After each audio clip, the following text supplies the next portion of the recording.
नमस्कार. Kitchen with प्रणितामध्ये आज आपण बनवणार आहोत आगरी स्पेशल झणझणीत चिंबोरीचा रस्सा. चला तर मग वेळ न घालवता लगेचच रेसिपीला सुरुवात करूया. सर्वात आधी इथे मी पाव किलो इतक्या ह्या चिंबोऱ्या घेतलेल्या आहेत. साफ करून आणि स्वच्छ धुवून घेतलेल्या आहेत. आता रस्सा बनवण्याकरता आपण एक वाटण बनवूया. त्याकरता मी गॅसवर तवा गरम करत ठेवलेला आहे. त्यामध्ये मी 3 मध्यम आकाराचे कांदे उभे चिरून घेतलेले आहेत. आता आपल्याला कांदा छान असा लालसर रंग येईपर्यंत भाजून घ्यायचा आहे. सोबतच मी 1 चमचा धणे सुद्धा यामध्ये घातलेले आहेत. आता तुम्हाला जर का सुकं खोबरं यामध्ये घालायचं असेल तर ते सुद्धा तुम्ही घालू शकता. आता माझ्याकडे उपलब्ध नाही, त्यामुळे मी यामध्ये सुकं खोबरं घातलेलं नाही. आता इथे कांदा सुद्धा छान असा भाजून झालेला आहे. आता लगेच गॅस बंद करायचा आहे आणि कांदा थंड होण्याची वाट पाहायची आहे. कांदा थंड झाला की लगेच आपण वाटण बनवायला घेऊया. त्याकरिता इथे मी एक मिक्सरचं भांडं घेतलेलं आहे. त्यामध्ये भाजलेला कांदा, धणे सोबतच 1 टोमॅटो कापून घेतलेला आहे, थोडंसं आलं आणि 4-5 लसूण पाकळ्या आणि थोडीशी बारीक चिरलेली कोथिंबीर घालून आपल्याला हे सर्व मिक्सरला बारीक असं वाटून घ्यायचं आहे. वाटताना यामध्ये जरा सुद्धा पाणी घालायचं नाही, कारण आपण इथे टोमॅटो घेतलेला आहे, त्यामुळे पाणी घालण्याची आवश्यकता नाही. आता इथे मी बारीक असं वाटून घेतलेलं आहे.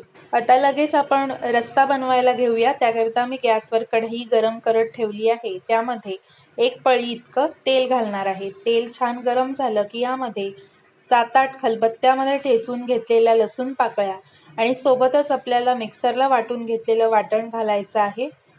आता हे तेलावर छान असं आपल्याला परतवून घ्यायचं आहे.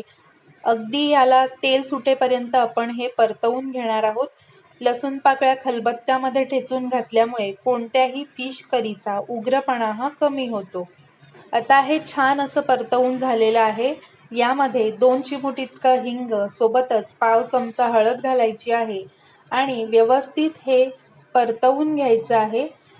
परतवून झाल्यानंतर यामध्ये आपल्याला साफ करून घेतलेल्या चिंबोऱ्या घालायच्या आहेत. इथे मी चिंबोरीला अशा मधून थोड्याशा कट मारून घेतलेली आहे. इथे तुम्ही चिंबोरीचे 2 भाग करून घेतले तरी देखील चालेल. आता हे व्यवस्थित आपल्याला मिसळून घ्यायचं आहे आणि यामध्ये आपल्याला पाणी घालायचं आहे. सुरुवातीला आपण हे हळदीवर शिजवून घेणार आहोत. तुम्हाला रस्सा कितपत हवा आहे त्याप्रमाणे यामध्ये पाणी घालायचं आहे. आता कढईवर झाकण ठेवून आपण 10 मिनिटं हे शिजवून घेणार आहोत. इथे मी गॅसची फ्लेम हाय ठेवलेली आहे. आता 10 मिनिटांनंतर तुम्ही पाहू शकता रश्श्याला खूप छान असा उकळ आलेला आहे. आता यामध्ये आपल्याला आगरी मसाला घालायचा आहे. सोबतच गरम मसाला आणि चवीप्रमाणे मीठ देखील मी घालणार आहे. आता हे व्यवस्थित आपल्याला पुन्हा एकदा हलवून घ्यायचं आहे. आता यामध्ये मी आंबोशी घालणार आहे. तुम्हाला हवं असेल तर तुम्ही यामध्ये कोकम सुद्धा घालू शकता. आंबोशी घातल्यानंतर आपण पुन्हा एकदा 5 मिनिटं या रश्श्याला एक छान असा उकळ काढून घेणार आहोत. चिंबोरीमध्ये भरपूर प्रमाणात प्रोटीन्स असतात. त्याचप्रमाणे कॅल्शियम, फॉस्फरस, आयर्न, झिंक हे सुद्धा मिळतं. तसेच विटॅमिन B12चा सोर्स आहे. आता इथे रश्श्याला छान असा उकळ आलेला आहे. लगेच गॅस बंद करायचा आहे आणि वरून बारीक चिरलेली कोथिंबीर घालायची आहे. इथे आपला छान असा चिंबोरीचा रस्सा बनवून तयार आहे.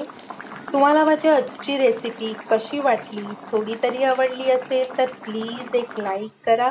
किचन विथ प्रणिताला सबस्क्राईब केलं नसेल तर पटकन सबस्क्राईब करा.